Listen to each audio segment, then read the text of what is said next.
Welcome, Chinedu. Thank you. We've got a bit of history, haven't we? We do indeed. We recorded, arguably, the best podcast in the world just now. I know. It's like beautiful. It's like the Shakespeare podcast. Yes, it was beautiful. And I kind of got the tears roll down my chubby cheeks halfway through.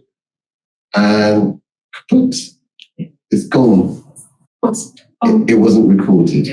Oh, so this is we're just re-recording it. So this is the short, abridged, short chop, recorded version. The one that the world will see. So all those nuggets of information are lost on. Well, the original ones. So yeah, the perfect poet. It wasn't meant to be. The poetic ones are gone, but we'll do the abridged ones, right? Do you want to introduce yourself? Yes. So my name is Chinedu Agwu. I'm a lecturer in Biosciences and Academic Lead for Widening Participation at Brunel Medical School. And what's Widening Participation? So Widening Participation, in a nutshell, is all about widening access to higher education and to a particular degree course, in our case, medicine. And this is for students from backgrounds that, because of their context, they could have issues or barriers to education. So who would meet that criteria? Yeah, a few people. So students from care experience backgrounds, young carers, so those who have unpaid caring responsibilities, asylum seeker, refugees, students on free school meals, students from deprived neighborhoods. Yeah. And so how do you support those students? Yeah. What sort of things can you do? Yeah, so various things. I'll talk more broadly, not just Brunel, but you can offer financial support in form of bursaries. You can give discounted or subsidised accommodation. Also just pastoral support as well once they're in the university. I guess from a more widening access perspective, so you can host targeted events like webinars or summer schools. You run a summer school, don't you? Yes, we are launching this year, and it's very exciting. Well, we're helping out on that. Yes, you are. Just to let people know that in the world of healthcare, general practice exists. Exactly, it does exist, and it's very important. Oh, thank you very much. But yeah, hot off the press. So Brunel Medical School running a summer school. We received funding from the Medical Schools Council to run a summer school in collaboration with Imperial College London. And that will be specifically for students from widening participation backgrounds to give them insight into life at university. So they'll come to us, we'll look after them for 4 days, we'll give them a TBL, team-based learning teaching session, introduce them to our team, talk about admissions. We'll have the clinical skills workshop run by you and Get Medical Limited. And also introduce them to other healthcare disciplines as well. So these are people who haven't yet applied for medicine, but they're just just making people aware that that is an option available to them.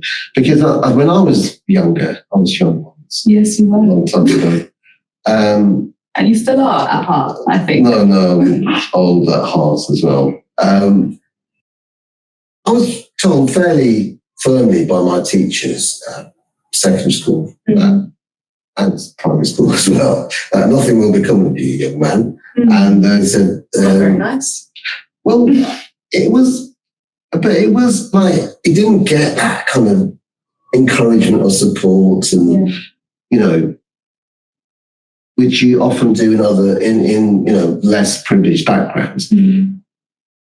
I suppose you're giving that within the context of this program. How do you balance unrealistic expectations? Sometimes there's a bit of an Americanism, isn't there? Like everyone is a superhero, everyone is a millionaire, everyone is a high achiever. But actually, if you look at the society as a whole, then actually that's not the case. How do you not raise expectations too much for the right people? That's a really good question. I think our role is not to make any false promises, but to really just present medicine as a course, what it is, what it involves, to help raise aspirations and say, hey, if this is something that might interest you, but also letting them know of the wider healthcare degrees available and presenting the information. Also mention that it is competitive. It's a very popular course. It's also very demanding. It's 5 days a week, 9 till 5. So being transparent in the expectations, but also trying to create a sense of belonging, because there are students from diverse backgrounds who are doing medicine. And then it's up to the students to then decide if they want to apply, and they'll still have to go through the same process as every other student. So that doesn't change. And I think as long as we're transparent, but I think it's an opportunity to just see what it's about and to raise aspiration and say, hey, you could do this. Yeah. It's not just for this select few people. And I suppose they've already managed to get onto that program in a way already, haven't they? So they've gone through some... They have gone through a selection process. So that actually puts them in a stronger position, doesn't it? And they can support each other, build friendships, support each other through the very difficult and the traumatic process of applying for medicine and even whatever they end up doing afterwards. Yeah, exactly. And I think whatever they go on to do in life, there is going to be a level of competition, be it applying for medical school or specialty training or whatever they go on to do next. So I think this is just an early start to that process. One last quick question before we wrap up on this. I know this is the bridge version. How do you deal with the world of social media and stuff, and they come and say, oh, well, everyone is happy, everyone is got a Lamborghini. It's not real, is it? It's not. It's kind of, how do you kind of bring a reality check onto rejection? Because often these are high achieving students, and they're in their schools, for example. But this may be the first time that they don't get an interview. They fail. What they see as a failure. They may get 2 A's and a B or something, or 3 A's, and they don't perceive that as a good outcome. How do you deal with that? I really believe in failing forward. So if maybe you were rejected or you didn't achieve the grades you wanted, reflect on the process. Did you give it your best shot? And maybe for whatever reason you didn't get it. Your self-worth and value is not attached to the grades that you get or the offers that you get. So you need to be confident and sound within yourself, but also it builds resilience. So if you didn't do as well this time, you can try again. The world doesn't end. You can keep going, but also to seek where you might need help or support, and that's okay. I think really not just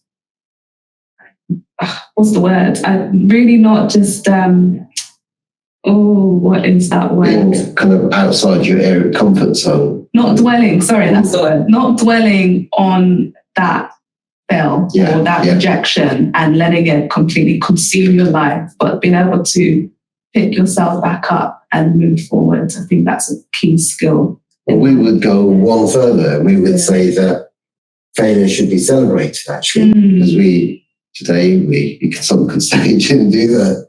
We let you down and failed with the recording issues. Personally, I think it was Syra. But actually, unless you're failing, you're not pushing yourself.